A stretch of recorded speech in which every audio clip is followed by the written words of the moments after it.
আমাদের উপস্থাপক আয়াতটি তিলাওয়াত করেছেন যে গোটা বিশ্ব জাতির জন্য মুহাম্মদ সাল্লাল্লাহু আলাইহি ওয়াসাল্লাম হলেন রহমত। বিশ্বাস করুন, এটা আপনি পৃথিবী যত ঘুরবেন ততটা আরো ভালোভাবে উপলব্ধি করতে পারবেন নবীজি কেন রহমত। সুবহানাল্লাহি ওয়া বিহামদিহি। আমরা তো দেখা যায় আমাদের দেশে আমরা এটা নিয়ে সেটা নিয়ে খুব তর্ক বিতর্ক করে একেবারে দিনের 14টা বাজিয়ে রাত বানিয়ে ফেলি। এই সফরটা ছিল আমার অনেক লম্বা, বাহিরে এতদিন কাটাইনি কখনো, এবার প্রায় 3.5 মাস। প্রথম লন্ডনে গেলাম, লন্ডন থেকে গেলাম স্কটল্যান্ডে, স্কটল্যান্ড থেকে গেলাম আমেরিকাতে, আমেরিকা থেকে কানাডা, কানাডা থেকে বাংলাদেশে এসেছি। পৃথিবীর মানুষের কালচার, আর তার মাঝে সবচেয়ে উন্নত কালচার যে ইসলাম, এটা বুঝতে হলে আপনাকে পৃথিবী ঘোরা লাগবে, ঘোরা ছাড়া বুঝবেন না।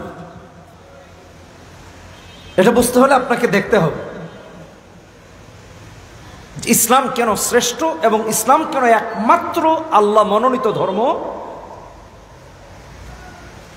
কেন আপনার আমার জন্য অনুসরণীয় অনুকরণীয়, এটা ঘুরলে পরে বোঝা যাবে। রাহমাতুল লিল আলামিন নবীকে আল্লাহ তাআলা পাঠিয়েছেন 571 খ্রিস্টাব্দে, মতান্তরে 70, 20 এপ্রিল,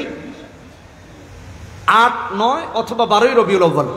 ভালো করে শুনে রাখুন, 8, 9 অথবা 12 রবিউল আউয়াল দুনিয়াতে এসেছেন। 12 থেকে 12 তিনটি মত আছে, 8, 9 অথবা 12। 12 থেকে বাকি দুটি বেশি মশহুর এবং আরবের ঐতিহাসিকদের কাছে, স্কলারদের কাছে বেশি গ্রহণযোগ্য। 12 তারিখ সবচেয়ে দুর্বল মত, কিন্তু আমরা এটাকে নিয়ে অনেক কিছু করি, যার সাথে আবার শরীয়তের অনেক সাংঘর্ষিকতা আছে। আল্লাহ হেদায়েত দান করুন। পৃথিবীতে এসেছেন যখন, তখন আবার বাবা নেই। 6 বছরের মাথায় মাও হারিয়েছেন, মাও নেই বাবাও নেই মুহাম্মদ সাল্লাল্লাহু আলাইহি ওয়াসাল্লামের। চাচার কাছে লালিত পালিত হয়েছেন সর্বশেষ।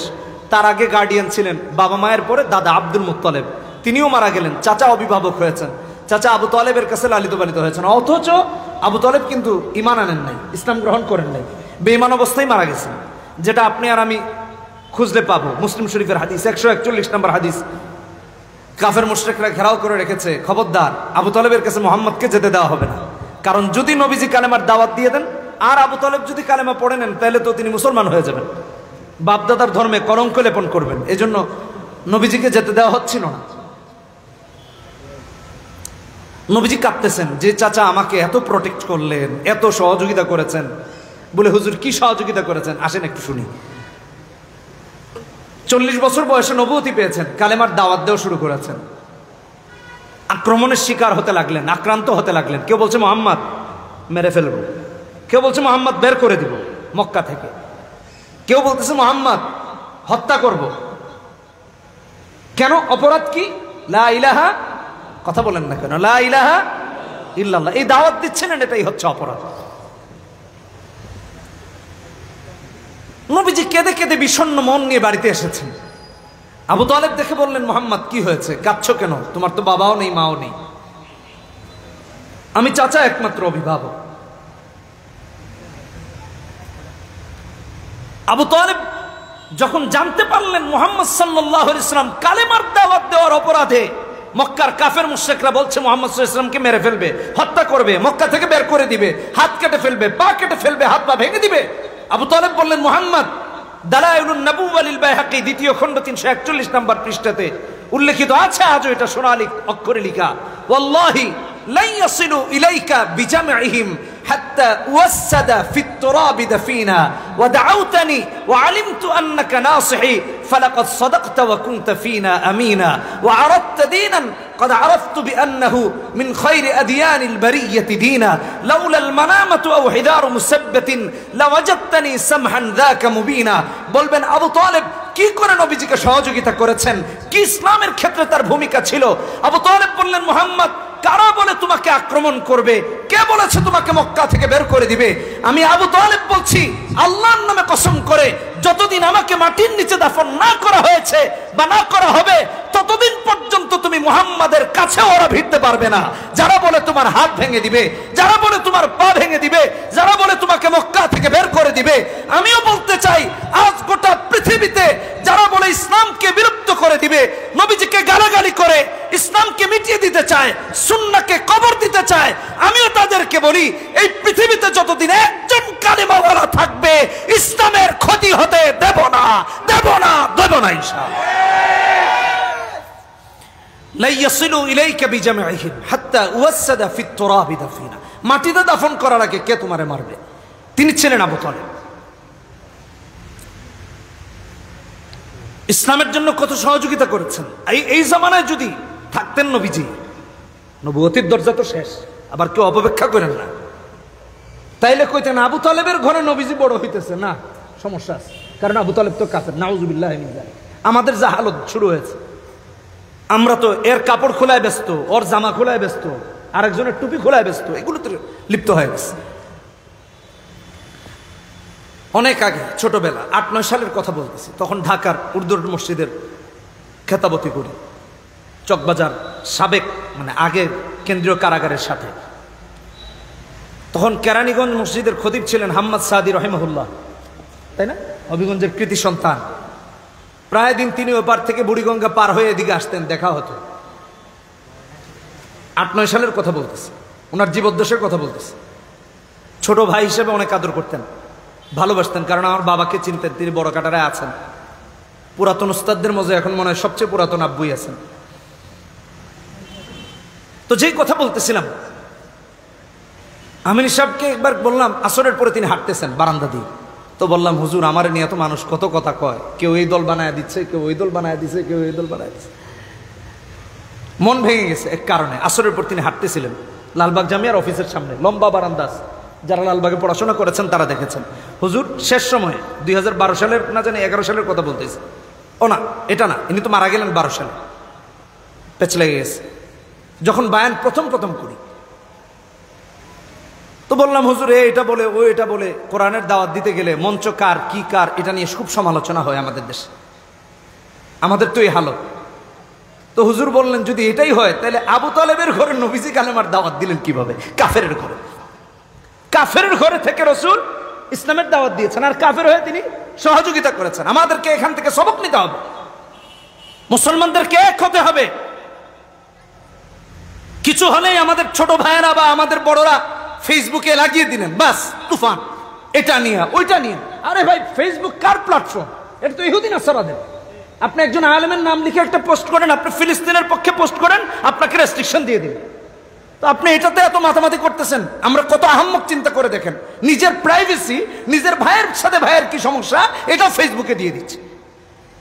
নিজেদের দুর্বলতা কার কাছে উপস্থাপন করতেছি? ইহুদি নাসারার কাছে, যে ভাই দেখ আমার সাথে তার সম্পর্ক, সমস্যা আছে, অত আপনার দুর্বলতা খুঁজে বেরো, অত ইসলামের দুর্বলতা খুঁজে পাচ্ছে, মানে ইসলামের তো না, মানে আপনি ব্যবহার করে ইসলামকে যেভাবে দুর্বল করতেছেন, সেই ষড়যন্ত্রের মধ্যে আপনি তাদেরকে অংশীদার করে দিলেন। কি আজব এক সমস্যা আমাদের মাঝে শুরু হলো ভাই। এগুলো বন্ধ করি। রাসূল সাল্লাল্লাহু আলাইহি ওয়াসাল্লামের একটা হাদিস দেখাতে পারবেন যেখানে রাসূল অনৈক্যের কথা বলেছেন? একটা আয়াত দেখাতে পারবেন যেখানে আল্লাহ বলেছেন যে ঐক্যের দরকার নাই, বিক্ষিপ্ত থাকো, বিচ্ছিন্ন হও? তো কেন এগুলো আমরা করি আবার ইহুদি নাসারার ঘরে গিয়ে করি, মানে তার প্ল্যাটফর্মে গিয়ে করি। কি আজব একটা তামাশা শুরু করেছি আমরা। আল্লাহ আমাদেরকে হেদায়েত দান করুন। এখান থেকে ফিরে আসতে হবে ভাই। যদি ইসলাম কায়েম করা যায়, আপনাদের মনে আছে কিনা জানি না, রাসূলুল্লাহ সাল্লাল্লাহু আলাইহি ওয়াসাল্লামের মাদানী জিন্দেগির মাঝে 7 থেকে 8 বছরে 8.5 লক্ষ বর্গ কিলোমিটার ইসলামের ছায়া তলে এসেছে। সুবহানাল্লাহ। 16টা বাংলাদেশের সমান, প্রায় ভালো করে বুঝুন, 16টা বাংলাদেশের সমান।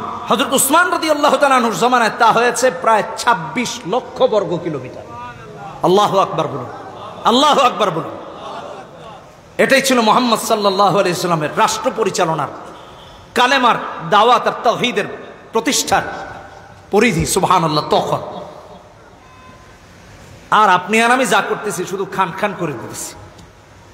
সেই 26 লক্ষ বর্গ কিলোমিটারকে পারলে 26,000 বর্গ কিলোমিটার করে আলাদা আলাদা করে দিয়েছে।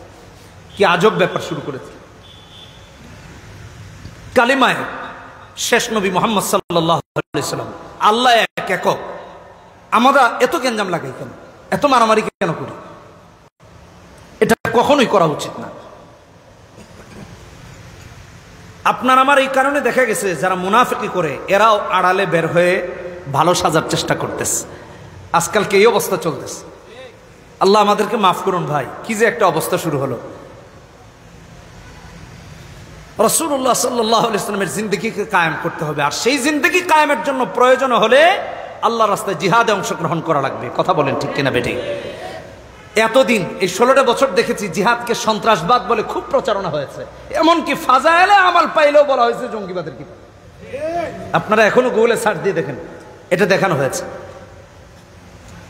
কোন ইসলামিক কিতাব পাইলে এটাকে জঙ্গি বলে আখ্যায়িত করে। আবার ইদানিং দেখতেছি কালেমা লেখা পতাকা দেখলে আরেক সমস্যা শুরু হয়েছে।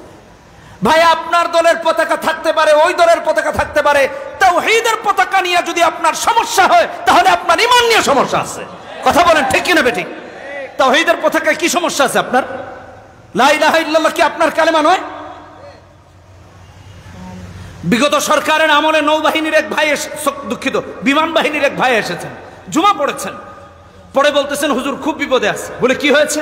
বলছেন দাড়ি রেখেছি, এই দাড়ি রাখার জন্য অনুমতি নিতে হয়েছে। শুধু তাই না, দাড়ি রাখছি অনুমতি নিয়া মসজিদে যে যাই, নামাজের পরে কিছু নফল নামাজ আদায় করি ফরজের পরে, এমনকি কোরআনে কারিমের তিলাওয়াত করি, এজন্য আবার আমার পেছনে আবার লোক লাগিয়ে দেওয়া হয়েছে, আমি এতক্ষণ মসজিদে থাকি।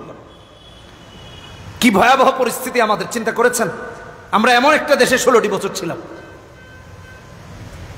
এটা তো মুসলমানের হওয়ার কথা নয়, এটা তো মুমিনের হওয়ার কথা নয়।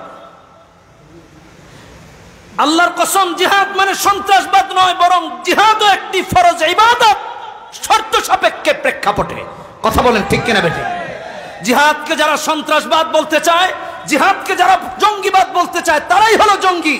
আপনি চিন্তা করে দেখুন, দাড়ি, টুপি, পাঞ্জাবি, তাসবিহ, ইসলামিক কিতাব, কোরআন, ফাজাইলে আমাল, হাদিস ইত্যাদি দেখলে ওরা আমাদেরকে জঙ্গি বানিয়ে দেয়। আর আপনারা দেখেন নাই এই আন্দোলনে যারা শটগান উলিয়ে উঁচিয়ে উঁচিয়ে গুলি করেছে, পিস্তল দিয়ে গুলি করেছে, যারা একের পর এক খুন করেছে, হত্যা করেছে, চুরি করেছে, ডাকাতি করেছে, এ সমস্ত সশস্ত্র সন্ত্রাসীদেরকেও তারা জঙ্গি বলে নাই, সন্ত্রাসী বলে নাই।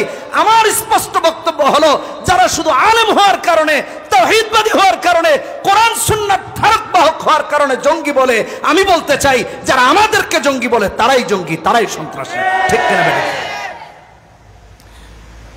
ভাইরা আমার, জিহাদ এটাকে হালকা করে দেখার কোনো সুযোগ নাই।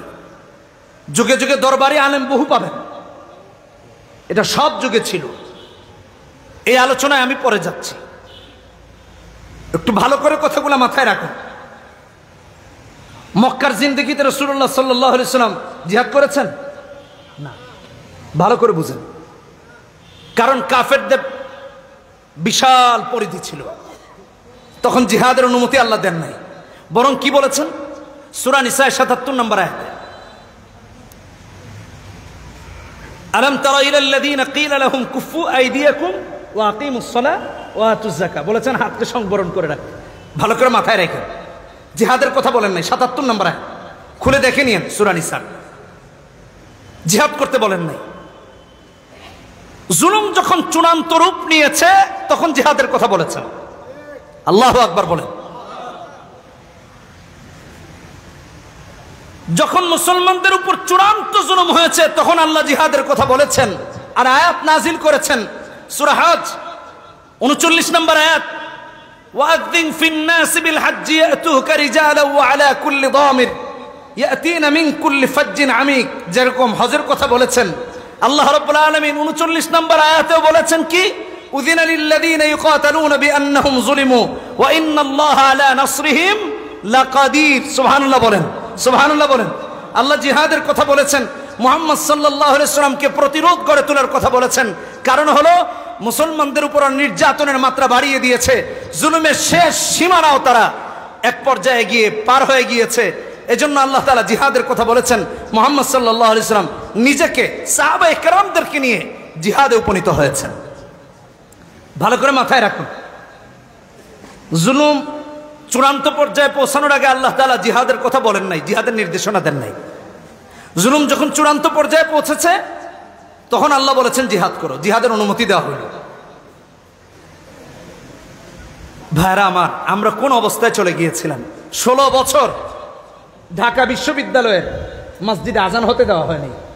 আমার জানা নাই আমরা কখন জুলুমের চূড়ান্ত পর্যায়ে পৌঁছাবো। 16টি বছর মসজিদে আজান দিতে হয় নাই, আজান দিতে দেওয়া হয় নাই। লন্ডনের মতো জায়গায় হোয়াইট চ্যাপলে ইস্ট লন্ডন মসজিদে জুড়ে আজান হয়, নিজের কানে শুনে আসছে। আর আমাদের দেশে 90% মুসলমানের দেশে বিশ্ববিদ্যালয়ের মসজিদে আজান বন্ধ করে দেওয়া হয়। তারপরেও আপনাকে সেই দল করা লাগবে, তারপরেও আপনি সেই দলের সমর্থক, আপনার ঈমান নাই। আপনি যদি বুঝে শুনে করেন আপনার ঈমান নাই। যারা আজান বন্ধ করে দেয় তাদের সাথে ইসলামের কোনো সম্পর্ক নাই, আল্লাহর কোনো সম্পর্ক নাই। আর কি করতে চেয়েছেন আপনারা? আমি রমাদানে আমার মসজিদে বলেছিলাম, তখন আমি বাইরে যাই নাই, প্রতিবাদ করেছিলাম আর বলেছিলাম আমি জানি না আজকে জুমার পর আমি কোথায় থাকবো। কারণ আপনারা বিভিন্ন গোয়েন্দা বাহিনীকে মসজিদে পাঠিয়ে দেন আমাদের বক্তব্য রেকর্ড করার জন্য। কিভাবে আমাদেরকে নজরদারি করে রাখা হয়েছে, কিসের কারণে, কোথায় আমরা কি করেছি? সেদিনের বক্তব্যে বলেছিলাম আজকের বক্তব্যের পর আমার ঠিকানা কোথায় হবে আমি জানি না, আমার চাকরি থাকবে কিনা তাও জানি না। তবে আমি এগুলোর জন্য অনুতপ্ত নয়, আজকে আমাকে কথা বলাই লাগবে। কারণ হলো পবিত্র রমজান মাস, কোরআনের মাস, আর এই কোরআনের মাসে ঢাকা বিশ্ববিদ্যালয়ের কোরআনের আয়োজনে কারি সাহেবের উপর আক্রমণ করা হবে আর রক্তাক্ত করা হবে। মসজিদের খতিব চুপ থাকবে এমন খতিবের দরকার নাই, এমন মুসল্লিরও দরকার নাই। এই বিষয়ে যার আপত্তি থাকবে তিনি মসজিদ থেকে বের হয়ে যান। আপনার মতো মুসল্লির এখানে নামাজের দরকার নাই, এটা বলেছিলাম। লাগিয়ে দেওয়া হলো আমাদের পিছনে অমুক তমুক, ঘরে যায় বাড়িতে যায়, হয়রানি করা শুরু হয়ে গেল, একের পর এক হয়রানি আলেমদেরকে। আপনারা দেখেছেন না, বড় বড় আলেমরা মামুনুল হক হাফিজাহুল্লাহ সহ একের পর এক জেলখানায় বছরের পর বছর থেকেছেন। তাদের কিসের অপরাধ? রাষ্ট্রের কয় হাজার কোটি টাকা তারা পাচার করেছে, কোথায় খুন করেছে, কোথায় কি করেছে, কিসের কারণে এটা হলো? এর জবাব কারো কাছে আছে? আপনি দল করবেন করেন, ইমান বাদ দিয়ে যদি দল করেন তাহলে আপনার অবস্থান পরিষ্কার করেন যে আপনি মুসলমান না। কথা বলেন ঠিক কিনা বেঠিক? আল্লাহ হেদায়েত দান করুক তাদেরকে। এই জন্য আল্লাহ তাআলা কোরআনে কারীমে বলেছেন সূরা বাকারায় 190 নম্বর আয়াতে, ওয়াকাতিলু ফি সাবিলিল্লাহি আল্লাযীনা ইউকাতিলুনাকুম ওয়া লা তা'তাদু, ওয়াকাতিলু ফি সাবিলিল্লাহ আল্লাযীনা ইউকাতিলুনাকুম ওয়া লা তা'তাদু। আমি আজকে সুস্পষ্ট করে বলছি, ভালো করে মাথায় রাখুন, আমার বক্তব্যকে বিকৃত করার কোনো সুযোগ নাই। মক্কার জমানায় রাসূলুল্লাহকে আল্লাহ তাআলা জিহাদের নির্দেশ না দিয়ে বলেছেন কুফু আইদিয়াকুম ওয়া আকিমুস সালাহ ওয়া আতুজ যাকাত, সালাত কায়েম করুন, যাকাত দিন। জিহাদের কথা বলেন নাই, হাতকে সংবরণ করতে বলেছেন। জুলুমের মাত্রা যখন বের হয়ে গেছে, জুলুমের মাত্রা যখন অতিক্রান্ত হয়ে গিয়েছে, আল্লাহ তাআলা নির্দেশ দিয়েছেন কোরআনে কারীমে সূরা হজে 39 নম্বর আয়াতে, উযিনা লিল্লাযীনা ইউকাতালুনা বিআন্নাহুম যুলিমু ওয়া ইন্নাল্লাহা আলা নাসরিহিম লাকাদির। জিহাদের নির্দেশনা দিয়েছেন। শুধু তাই না, আর বলেছেন 190 নম্বর আয়াতে সূরা বাকারায়, ওয়াকাতিলু ফি সাবিলিল্লাহি আল্লাযীনা ইউকাতিলুনাকুম ওয়া লা তা'তাদু। যারা তোমাদেরকে আক্রমণ করতে আসবে, হত্যার জন্য এগিয়ে আসবে, তোমরাও তাদের বিরুদ্ধে জিহাদে নেমে পড়ো। আমিও বলতে চাই, কেউ যদি আমাদের কোরআনে আক্রমণ করে, সীমারেখা লঙ্ঘন করে, কেউ যদি আমার রাসূলের উপর, ইজ্জতের উপর আক্রমণ করে, সীমা লঙ্ঘন করে, কেউ যদি ইসলামের উপর আক্রমণ করে, সীমা লঙ্ঘন করে, তাদের বিরুদ্ধে আমরা ঘরে বসে থাকবো না। প্রয়োজনে জানমাল নিয়ে জিহাদের মতো চূড়ান্ত সিদ্ধান্তে উপনীত হব। ঠিক কিনা বেঠিক? ভালো করে মাথায় রাখুন কথাগুলো। আচ্ছা, এটা গেল। ভাইরা আমার, জিহাদ কাকে বলে? সাধনার নাম, চেষ্টার নাম। ইসলামী পরিভাষায় জিহাদ বলা হয় ইসলামকে কায়েম করার জন্য সর্বোচ্চ চেষ্টা করা, আর সেটা প্রয়োজনে সশস্ত্র যুদ্ধে উপনীত হওয়া। ভালো করে মাথায় রাখবেন। আল্লাহর জমিনে আল্লাহর দ্বীন কায়েমের জন্য হয়। আল্লাহ ভুলা মানুষদেরকে আল্লাহর দাস বানানোর জন্য জিহাদ করা হয়। মাথায় রেখে, জিহাদের উদ্দেশ্য কি? ইনসাফ কায়েম করা, মানুষদেরকে আল্লাহর দাসে পরিণত করা, সন্ত্রাসী বানানো না, অমুক জায়গায় আক্রমণ করা তমুক জায়গায় আক্রমণ করা না। ভালো করে মাথায় রাখেন। হ্যাঁ, জিহাদের নীতি রয়েছে, যুদ্ধের নীতি রয়েছে। আজ আপনারা দেখুন ফিলিস্তিনে কি হচ্ছে, ইরাকে কি হয়েছে, কাশ্মীরে কি হয়েছে। আমাদের পার্শ্ববর্তী দেশের সরকার তো চেয়েছিল কাশ্মীরের মতো আমাদেরকে দমিয়ে দিতে। কথা বলেন ঠিক কিনা বেটি? এশিয়া মিরর এটা নিয়ে রিপোর্ট করেছে, বিশাল রিপোর্ট করেছে। আর আমি বিদেশে যাওয়ার আগে বলেছিলাম যে অচিরেই সরকার আমাদেরকে কাশ্মীরের মতো করে বানাবে। এত তাড়াতাড়ি যে এটা ফলবে আমি এটা ভাবিও নাই। 3রা আগস্ট অথবা 1লা আগস্টে একটা পোস্ট করেছিলাম আমি আমার পেজে, যে দেখবেন এক পর্যায়ে যারা এত আলেমদেরকে এত কিছু করলো তারা এক পর্যায়ে আওয়ামী লীগকে এই দেশ থেকে তাড়াবে। তাই 5 তারিখ হয়ে গেল। আমি বোঝার জন্য বলতেছি, আমাদের সমস্ত মগজ বিক্রি করেছি আগে, ইমানকেও বিক্রি করার ধান্দায় নেমে গেছি আপনি আর আমি। কি আজব ব্যাপার। মুসলিম শরীফের হাদিসে এসেছে 4619 নম্বর হাদিস, রসুল জিহাদের নীতিমালা নির্ধারণ করে দিয়েছেন। এই হাদিসে বিশাল হাদিস, আমি সংক্ষিপ্ত আকারে বলতেছি। বলেছেন শিশুকে হত্যা করা ঠিক না, অঙ্গহানি করবা না, জিহাদের নীতিমালা। ভালো করে শুনে রাখেন। শুধু তাই না, বলেছেন যারা উপাসনা করবে তাদের উপর আক্রমণ করবা না, বলেছেন চুক্তি ভঙ্গ করবা না, বলেছেন গনিমতের মালের খেয়ানত করবা না। আর আজকে কি করা হচ্ছে দেখেন, জিহাদের তো একটা নীতিমালা রয়েছে, ওরা যে সমস্ত কাজ করতেছে এটার কি নীতিমালা রয়েছে? ওরা আমাদের প্রথম কিবলা আক্রান্ত করেছে। কথা বলেন ঠিক কিনা বেঠিক? বাইতুল মুকাদ্দাস ধ্বংস করে দিচ্ছে, ওরা আমাদের নারীদেরকে আক্রান্ত করছে, ওরা শিশুদেরকে হত্যা করছে, ওরা ঘুমন্ত শিশুদেরকে আক্রমণ করে হত্যা করে শহীদ করে ফেলতেছে, ওরা নারীদেরকে আক্রমণ করতেছে, ওরা মসজিদে নামাজরত মুসল্লিদেরকে আক্রমণ করতেছে। অথচ ইসলাম বলেছে যে ধর্মই হোক, ওরা উপাসনা করছে তাদের উপর আক্রমণ করো না, তাদেরকে হত্যা করো না, যুদ্ধ করলেও তাদেরকে আক্রান্ত হতে দিও না, আক্রান্ত করো না। আর চিন্তা করে দেখুন ওরা কি করছে, অথচ তারা সন্ত্রাস নয়। পৃথিবীর কেউ তাদেরকে সন্ত্রাস বলবে না, জাতিসংঘ বলবে না, অন্য কেউ বলবে না।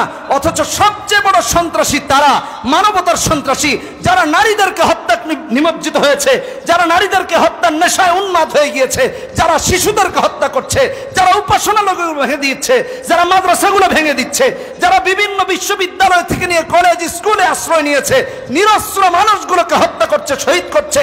এদের চেয়ে বড় সন্ত্রাসী আল্লাহর জমিনে আর কেউ হতে পারে না। ঠিক কিনা বে ঠিক আমার ভাইরা? হচ্ছে না এগুলা? ফিলিস্তিনে হচ্ছে না? সব জায়গায় হচ্ছে। গোটা পৃথিবী চুপ, কেউ কিছু বলে না। আপনাদের মনে আছে কিনা জানি না, কয়েকদিন আগে ইরান শুধু একটা আক্রমণ করেছিল। কোথায়? ইসরায়েলে। সাথে সাথে জাতিসংঘ বৈঠকে বসছে। আর এত মানুষ মরে মুসলমান, তাদের জন্য বৈঠকেরও দরকার হয় না। চিন্তা করে দেখুন আমাদের হালত কোথায় গেছে। আল্লাহ আমাদেরকে হেদায়েত দান করুন। মুহাম্মদ সাল্লাল্লাহু আলাইহি সাল্লামের আদর্শকে কায়েম করা লাগবে। আর এর জন্য প্রয়োজন হলে সর্বোচ্চ চেষ্টা তথা জিহাদ পর্যন্ত আপনাকে আমাকে যাওয়ার কোনো বিকল্প পথ নাই। এটা মাথায় রেখে আমার ভাইয়েরা, কেউ যদি বলে ইসলামের মাঝে সীমা লঙ্ঘন আছে কিনা, আল্লাহ বলে দিয়েছেন ওয়ালা তাতাদু। সীমা লঙ্ঘনকে কে পছন্দ করেন না? জোরে বলেন কে? আল্লাহ। আল্লাহ পছন্দ করেন না। সীমা লঙ্ঘন করতে না করেছেন। এই জন্য নবীজি মুসলিমের হাদিসে বলেছেন, যুদ্ধের ময়দানে যে চুক্তি হবে, চুক্তি ভঙ্গ করবা না, নারী শিশুর উপর আক্রমণ করবা না। আর বলে দিলেন উপাসনা যারা করে তাদের উপর আক্রমণ করবা না, অঙ্গহানি করবা না, গনিমতের মালের খেয়ানত করবা না। সাথে সাথে আল্লাহ বলেন, আল্লাহর দ্বীন কায়েমের জন্য যখন জিহাদে নিজেকে উপনীত করবা, হাত্তা লা তাকুনা ফিতনাতু ওয়া ইয়াকুনাদ-দীনু লিল্লাহ। আল্লাহ বলেন যতক্ষণ আল্লাহর জমিনে আল্লাহর দ্বীন কায়েম না হবে, কুফর নিশ্চিহ্ন হয়ে কালেমা যতক্ষণ না পর্যন্ত প্রতিষ্ঠা না হবে, ততক্ষণ পর্যন্ত আল্লাহর রাস্তায় লড়াই করো, ততক্ষণ পর্যন্ত আল্লাহর রাস্তায় জিহাদ করা লাগবে। এই জন্য সূরা বাকারাতে 193 নম্বর আয়াতে বলেন, ওয়াকাতিলুহুম হাত্তা লা তাকুনা ফিতনাতুন ওয়া ইয়াকুনাদ-দীনু লিল্লাহ।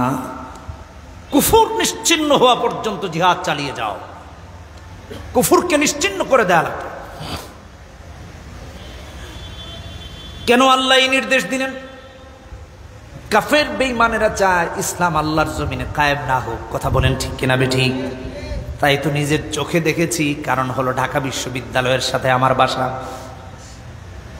এই রমাজানে ঢাকা বিশ্ববিদ্যালয়ে কোরআন পড়ার কারণে আক্রমণ করা হলো, কারি সাহেবকে রক্তাক্ত করা হলো, অথচ প্রতিটা হলে হলে পূজার আয়োজন হয়, কোথাও আক্রমণ হয় না। কথা বলেন ঠিক কিনা বেঠিক? কারণ আমরা মুসলমানেরা শান্তিপ্রিয়, তাই আমরা পূজা মণ্ডপে আক্রমণ করি না। কথা বলেন ঠিক কিনা বেঠিক? আপনারা দেখেছেন 2024 সালের দ্বিতীয়বারের বিজয়ের পর একটা শ্রেণী রাজনৈতিক স্বার্থে বিভিন্ন পূজা মণ্ডপে অথবা মন্দিরে আক্রমণ করার অপচেষ্টায় লিপ্ত ছিল। মাদ্রাসার হাফেজরা, আলেমরা, তলবে আলেমরা পূজা মণ্ডপ পর্যন্ত পাহারা দিয়েছে। ঠিক কিনা বেঠিক জোরে বলেন? জাতীয় গণমাধ্যম থেকে নিয়ে আন্তর্জাতিক গণমাধ্যমে এগুলো প্রকাশিত হয়েছে। ভাইরা আমার, ফিতনা দূর হয়ে রাষ্ট্রের প্রতিটা জায়গায়, প্রতিটা সেক্টরে যদি হক্কানি আলেমদেরকে বসায়া দেওয়া হয়, এই পৃথিবীতে যত জায়গায় যত ধর্মাবলম্বীরা আছে দেখবেন তাদের চেয়ে সুখে আর কেউ থাকবে না। কথা বলুন ঠিক কিনা বেঠিক? সব জায়গায় দেখবেন শান্তি প্রতিষ্ঠিত হয়ে গেছে। কেন দিন কায়েমের জন্য জিহাদ করা লাগবে ভালো করে বুঝেন। কোরআনে কারিমে আল্লাহ তাআলা অন্যান্য আয়াতে আপনাকে আমাকে দৃষ্টান্ত দিয়ে দিয়েছেন আমার ভাইরা। আর আল্লাহ বলেছেন ওরা চায় ইসলামের বাতিকে নিভিয়ে দিতে, ওরা চায় ইসলামের আলো যেন আর না জ্বলে। কথা কোন ঠিক কিনা বেঠিক? তাই তো আল্লাহ সূরা সফে 8-9 নম্বর আয়াতে 28 নম্বর পারায় বলেন, ইউরিদুনা লিইউতফিউ নূরাল্লাহি বিআফওয়াহিহিম ওয়াল্লাহু মুতিম্মু নূরিহি ওয়ালাউ কারিহাল কাফিরুন। ওরা চায় আল্লাহর জ্বালানো বাতিটাকে নিভিয়ে দিতে, ওরা চায় ইসলামকে নির্বাপিত করে দিতে। আর আল্লাহ বলেন, যে বাতি আল্লাহ চালিয়েছেন তামাম পৃথিবী চাইলেও তা নিভানো যায় না। ঠিক কিনা বেঠিক জোরে কর? কে জ্বালিয়েছেন? কে? আল্লাহ। লা ইলাহা ইল্লাল্লাহ। আল্লাহর জ্বালানো বাতি নিভানো যায় না, পৃথিবীর কারো সাধ্য নাই নিভিয়ে দেওয়ার। আল্লাহ আমাদেরকে হেদায়েত দান করুন। আমার ভাইরা, এই জন্য আপনাকে আমাকে দ্বীনের ব্যাপারে খুবই সতর্ক থাকতে হবে। আমাদের কারো মাধ্যমে যেন দ্বীনের ক্ষতি না হয়ে যায়। সুবহানাল্লাহ, খুব বেশি সজাগ থাকা লাগবে, খুব বেশি সতর্ক থাকা লাগবে। কিন্তু এই সমাজে একটা শ্রেণী আছে, কেউ আছে দাড়ি লাগিয়ে, কেউ আছে টুপি লাগিয়ে, কেউ আছে জুব্বা আর পাঞ্জাবি লাগায় মুনাফিকের ভূমিকায় উপনীত হয়। কথা বলেন ঠিক কিনা বেঠিক? মুনাফিকরা সমাজের কত জঘন্য, এই আয়াতটা একটু জানলে পরে আপনিও বুঝে যাবেন। আল্লাহ কোরআনে বলছেন, সূরা তাহরিম 9 নম্বর আয়াত, আল্লাহ বলছেন, ইয়া আইয়ুহান নাবিয়্যু জাহিদিল কুফফারা ওয়াল মুনাফিকিন ওয়াগলুজ আলাইহিম ওয়া মাওয়াহুম জাহান্নাম ওয়া বিসাল মাসীর। নবীকে ডেকে বলছেন, ইয়া আইয়ুহান নবী জাহিদিল কুফফার ওয়াল মুনাফিকিন। জিহাদ শুধু কাফেরদের বিরুদ্ধে নয়, সমাজে যারা মুনাফিক আছে তাদের বিরুদ্ধে আল্লাহ রাসূলকে আল্লাহ জিহাদের কথা বলেছেন। ভাইয়ের আমার, এই সমাজে আমরা বহু মানুষকে দেখেছি দরবারি দাড়ি টুপি আর পাঞ্জাবিওয়ালায় রূপান্তরিত হতে। কথা বলেন ঠিক কিনা বেঠিক? যারা হক্কানি আলেমদের বিরোধিতা করেছেন 16টি বছর, যারা স্বৈর শাসকদেরকে এই দেশে অক্সিজেন হয়ে বাতাস দিয়েছেন, ইসলামের বিরুদ্ধে আপনাদের অবস্থান নিতে একটু কুণ্ঠাবোধ হয় নাই। এটা খুবই দুঃখজনক। সামান্য ভালো খাবারের জন্য, সামান্য রুটি রুজির জন্য, সামান্য ভালো গাড়িতে চড়ার জন্য, সামান্য একটা ভালো চেয়ার পাওয়ার জন্য যারা হক্কানি আলেমদের বিরোধিতা করেছিলেন, ইসলামের বিরুদ্ধে উপনীত হয়েছিলেন, মসজিদের আযান বন্ধ হওয়ার পরেও জেনে চুপ রয়েছিলেন, আপনাদের মতো মুনাফিকদের জায়গায় জমিনে হওয়া উচিত নয়। এরা সবচেয়ে বড় গাদ্দার। কোনদিন তাদেরকে দেখি নাই, শুধু চাটুকারিতা করতে দেখেছি। সে সরকার যদি আপনাদের খুব ভালো হতো, প্রিয় হতো, মহব্বতের হতো, তাকে বললেন না যে আজানটা কেন বন্ধ করলেন, এটা চালু করে দেন, এই আজান তো আপনার জন্য, এই আজান তো আমার জন্য। আজান বন্ধ করে দেওয়া হয় কিভাবে? কোরআনে কারিমের তিলাওয়াত হতে দেওয়া হবে না বিশ্ববিদ্যালয়ে। আমাদের নারীরা নামাজের জায়গা চেয়েছে, তাদেরকে কত হেনস্থা করা হলো, বুরখার জন্য হেনস্থা করা হয়। কোথায়? তাদেরকে তো একদিনও মুখ ফুটে কিছু বলতে দেখলাম না। আমরাই বলতেছি, আগেও বলেছি, এখনো বলতেছি। এটা কেন হবে? এই জন্য আল্লাহ তাআলা নির্দেশ দিয়ে দিয়েছেন, জাহিদিল কুফার ওয়াল মুনাফিকিনা ওয়াগলুজ আলাইহিম ওয়া মাওয়াহুম জাহান্নাম। শুধু নবীকে বলেছেন জিহাদের কথা না, আল্লাহ তাদের ঠিকানা বলেছেন জাহান্নাম। কারণ হলো মুনাফিকের ঠিকানা জাহান্নামের সবচেয়ে নিম্ন স্থান। ঠিক কিনা বেটি? এই জন্য আমার ভাইয়ের, মুনাফিকরা চায় আপনার আমার মাঝে দ্বন্দ্ব লাগিয়ে দিয়ে ভাইয়ের মাঝে দ্বন্দ্ব তৈরি করে দেয়। আর আল্লাহ বলেন, ওয়া মাইয়াকুতুল মুমিনাম মুতাআম্মিদান ফাজাযাউহু জাহান্নাম। এক মুমিন ভাইয়ের সাথে আরেক মুমিন ভাই যদি ঝগড়ায় লিপ্ত হয়ে মেরে দে অথবা মেরে ফেলে, তার ঠিকানা হয়ে যায় জাহান্নাম। জোরে কোন নাউজুবিল্লাহ।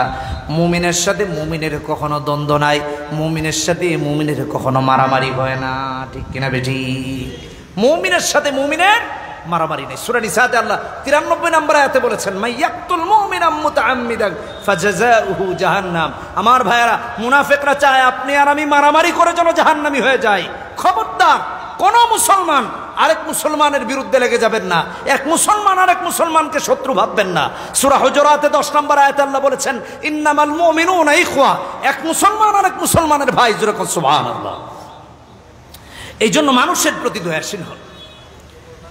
নবীজি সাল্লাল্লাহু আলাইহি সাল্লাম মানবতার নবী, এই জন্য তিনি রাহমাতুল লিল আলামিন।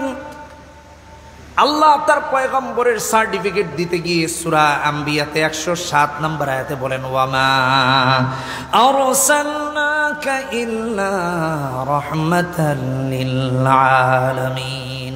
বিশ্ব নবী গোটা বিশ্ব জগতের জন্য রহমত। এই নবীর উম্মতেরা যখন নবীকে অনুসরণ করবে, আল্লাহর তরফ থেকে রহমত নাজিল হবে। সুবহানাল্লাহ। এই জন্য আমার ভাইয়েরা, কোরআনে কারিমে 69 নম্বর আয়াতে সূরা নিসায় আল্লাহ বলেন, ومن يطع الله والرسول فأولئك مع الذين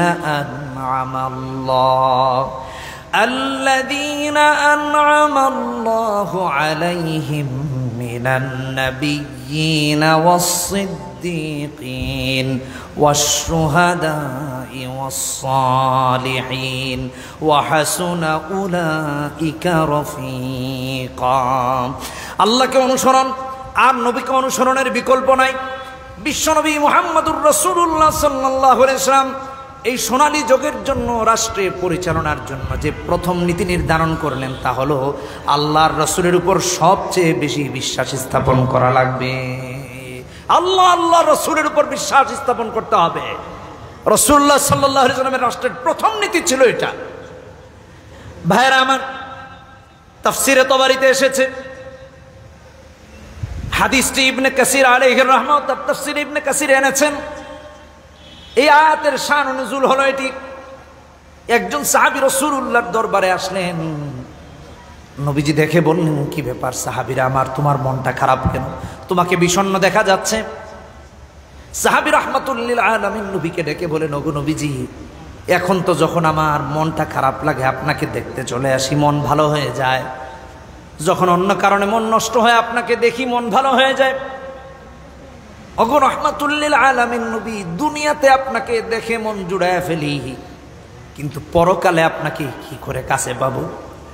আপনি তো রাহমাতুল লিল আলামিন, সমস্ত নবীদের সর্দার আপনি। আপনার জায়গা তো জান্নাতে অনেক উঁচায় হবে, আর আমাদের জায়গা তো জান্নাতের অত উঁচাতে হবে না। আমরা কি করে আপনাকে দেখতে পাবো? আল্লাহ রাব্বুল আলামিন জিবরাইলকে দিয়ে পাঠায়া দেন। আর বলে দেন নবীর কাছে গিয়ে খবরটা পৌঁছায়া দাও, মাইয়ুতিল্লাহ ওয়ার রাসূল ফাউলাইকা মাআল্লাযীনা আন'আমা আল্লাহু আলাইহিম মিনান নাবিয়্যিন ওয়াস-সিদ্দীকিন ওয়াশ-শুহাদাই ওয়াস-সালিহিন ওয়া হাসুনা উলাইকা রাফীকা। জিবরিল এসে ডেকে বলেন, ওগো নবীজি, সাহাবীকে আপনি জানিয়ে দিন, যে বলছে কিনা দুনিয়াতে আপনাকে দেখে মন ভালো হয়ে যায়, পরকালে কেমনে ভালো করবে তাকে জানায়া দেন। দুনিয়ার বুকে আপনার এবং আল্লাহর যারা অনুসরণ করবে, কিয়ামতের ময়দানে আল্লাহ তাদেরকে নবী রাসূল আর শুহাদা সালেহিনের সাথে হাসর করবেন। কিয়ামতেও তারা আপনার সঙ্গী থাকবে, জানায় দিন আপনি।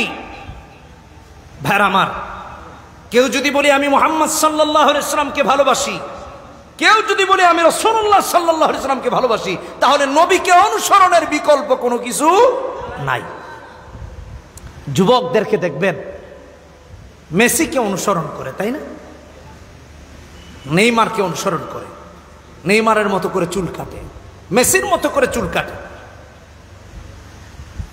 আমার ভাইয়েরা খোঁজ নিয়ে দেখুন, মেসির সে একজন ভক্ত, তাই তার জার্সি পরে তার মতো করে চুল কাটে, তার পতাকা বাড়ির ছাদে উঠায়। নেইমারের জন্য এমন কিছু করে। আল্লাহর রসুলকে যদি ভালোবাসতো, নবীজিকে যদি ভালোবাসতো, নবীর মহব্বতে তার চেহারায় দাড়ি উঠত কিনা? আল্লাহর মহব্বতে মসজিদে আজানের সঙ্গে সঙ্গে গিয়ে হাজির হয়ে যেত। ইসলামের মহব্বতে নিজের জানটাকে আল্লাহর জন্য নিবেদন করে দিয়ে বলতো, আল্লাহ এই জীবনটা তোমার জন্য উৎসর্গ করে দিলাম। অথচ এমন মুমিনের সংখ্যা কম, কারণ হলো আমাদের মুনাফিকি দিয়ে দিলটা ভরে গেছে। এই দিল থেকে যখন মুনাফিকি বের করে দেয়া যাবে, তখন আল্লাহর মহব্বত প্রতিষ্ঠা হবে, আল্লাহর জন্য নিজেকে নিবেদিত বানানো যাবে। কথা বলেন ঠিক কিনা বেঠিক? এই জন্য আল্লাহকে অনুসরণ করার বিকল্প নাই। রাসূল সাল্লাল্লাহু আলাইহি ওয়াসাল্লামকে অনুসরণ করতে হবে। নবীজির প্রতিষ্ঠিত রাষ্ট্রের দ্বিতীয় বিষয় ছিল, আমার ভাইয়েরা, মুসলমানদেরকে রাষ্ট্রীয় কাজে নিয়োজিত করা। রাষ্ট্রীয় দায়িত্বে মুসলমানেরা থাকবে, আল্লাহ ভীরুরা থাকবে, মুত্তাকিরা থাকবে, পরহেজগাররা থাকবে। যদি আমাদের রাষ্ট্রেরও প্রত্যেকটা দায়িত্বে আল্লাহ ভীরু আর মুত্তাকিরা থাকে, রাষ্ট্রের একটা টাকাও বিদেশে পাচার হবে না। কথা বলেন ঠিক কিনা বেঠিক? লক্ষ লক্ষ কোটি কোটি টাকা আজকাল কি হচ্ছে? পাচার হচ্ছে বিদেশে। হাজার হাজার লক্ষ লক্ষ কোটি টাকা বিদেশে পাচার হয়েছে। চিন্তা করা যায়? নির্বিচারে গুম করা হয়েছে, নির্বিচারে খুন করা হয়েছে। রাসূলুল্লাহ সাল্লাল্লাহু আলাইহি ওয়াসাল্লামের রাষ্ট্রের নীতিমালা যদি বাংলাদেশ থেকে নিয়ে তাম পৃথিবীতে কায়েম করা হয়, একটা পাখিও রাস্তাঘাটে পড়ে মরবে, একটা কুকুর না খেয়ে মরবে, মানুষ তো দূরের। এই জন্য তিরমিজির হাদিস, রাসূল বলেন 2039 নম্বর হাদিস, ইরহামু মান ফিল আরদ ইয়ারহামুকুম মান ফিস সামা। দুনিয়াতে যারা আছে তাদের উপর দয়া করলে আমাদের উপর দয়া করবেন কে? জোরে বলেন কে? নাকি গুলি করবেন, নাকি মারবেন, না হত্যা করবেন, না খুন করবেন, না গুম করবেন? না, দয়া করতে বলেছেন। তিনি মানবতার নবী, রাহমাতুল লিল আলামিন, মুহাম্মদুর রাসূলুল্লাহ সাল্লাল্লাহু আলাইহি ওয়াসাল্লাম। আমার ভাইয়েরা, 3 নাম্বার যে নীতি রাসূলুল্লাহ সাল্লাল্লাহু আলাইহি ওয়াসাল্লাম প্রতিষ্ঠা করেছিলেন, তার মাঝে একটা হলো, যারা মুসলমান মুত্তাকি রাষ্ট্রের দায়িত্বে থাকবে তাদেরকে অনুসরণ করা লাগবে। আর আজকে তো আমাদের অবস্থা এমন, চোর বাটপারদেরকে আমাদের কাঁধের উপর চাপায়া দেওয়া হয়। যারা মদ খায়, জিনা বেবিচারে জড়ায় যায়, এমনকি হারামে জড়ায় যায়। আর তাদের কথা মানতে গিয়া সমাজের সাধারণ মুসলমানেরা পর্যন্ত বিভ্রান্ত হয়। ঠিক কিনা বেঠিক? বিভ্রান্ত হয় না? হুজুর মসজিদে হক কথা বলা লাগবে না, বলা যাবে না, মসজিদ থেকে চাকরি চলে যায়। কি যায় না? অনেক আলেমদের যাচ্ছে না, নিয়মিত যাচ্ছে। কাদেরকে চাপিয়ে দিয়েছেন? এলাকার সভাপতি যদি এলাকার ইমামকে বানাতেন, খতিবকে বানাতেন, তাহলে মসজিদের খতিবকে মসজিদ থেকে হক কথা বলার কারণে চলে যেতে হতো না।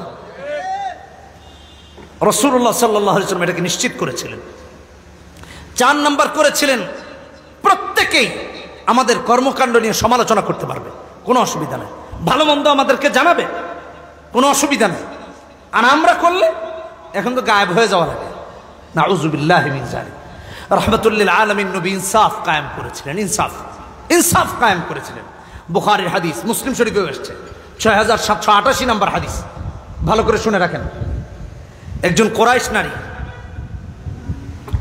বনু মাখজুমা, হ্যাঁ, বনু মাখজুম গোত্রের চুরি করেছে। রাসূলুল্লাহ সাল্লাল্লাহু আলাইহি ওয়াসাল্লাম হাত কাটার নির্দেশ দিলেন। সবাই আশ্চর্যান্বিত হয়ে গেছে, এমন বংশের নারীর হাত কাটার নির্দেশনা রাসূলুল্লাহ দিলেন। কি করে যাবে, কি করবে, কি করে এটাকে রহিত করা যায়? হযরত উসামাকে সবাই ধরলো যে আপনার চেয়ে আর রাসূলুল্লাহর প্রিয় এখন কেউ নাই, আপনি একটু নবীজিকে বলেন যেন রাসূলুল্লাহ সাল্লাল্লাহু আলাইহি ওয়াসাল্লাম এই শাস্তিটাকে রহিত করেন। উসামা গেলেন, ইয়া রাসূলুল্লাহ, ইয়া হাবিবাল্লাহ, এটা কি না করলে হয় না? নবীজি বললেন, আল্লাহর আইনের ব্যাপারে তুমি আমাকে বাধা দিচ্ছ উসামা? আল্লাহু আকবার, জোরে বলুন আল্লাহু আকবার। আল্লাহর আইনে বাধা দেওয়ার কারো ক্ষমতা নাই। যদি রাসূলুল্লাহ এই কথা বলেন তো আজানে বাধা আমরা কেমনে দিই? আর আজানে বাধা দেওয়ার পরে ওই লোক মুসলমান থাকে কি করে? কোরআনে বাধা দেয় কি করে আর তারপরে সে মুসলমান থাকে কি করে?